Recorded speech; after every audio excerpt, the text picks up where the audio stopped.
કોલેજના પહેલા જ પેપરના દિવસે ભાવનગરમાં આવી ઘટના લખી હશે મેં વિચાર્યું પણ નહોતું.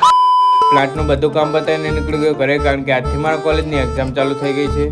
મારા બીજા પણ મિત્રો સાથે કોલેજની એક્ઝામ આપવા આવ્યો ને પેપર આપે પહેલા તો ટેન્શન અને પછી તો अरे टेंशन नहीं लेने का अपू ने ना चश्मा लगाओ ना सर, क्या नाम है आपका?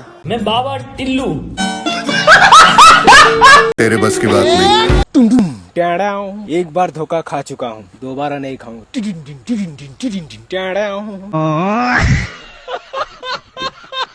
ઘણા દિવસો પછી કોલેજમાં આવીને ખુશ થયેલ મારો મિત્ર કોલેજથી નીકળીને પ્લાન્ટે આવ્યો ને अबे जल्दी बोल, कल सुबह पनवेल निकलना।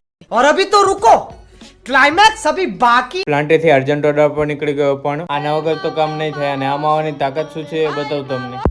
आइए देखते मजा आएगा। कौन है वो, कौन है वो? લાગે છે હવે મારે મેદાનમાં ઉતરવું જ પડશે.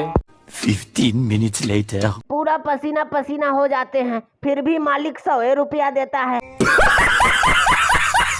બીજા માળે પાણી આપવામાં મહેનત તો ઘણી હતી, પણ બધા મિત્રોના સાથ સહકારથી આ ઓર્ડર પણ એમ બતાવ્યો. ગાડી ભરાવીને મારે અમારી ટીમ જોડે થોડી ચર્ચા કરવાની છે, જે હું તમને આવનારા વ્લોગમાં જણાવીશ.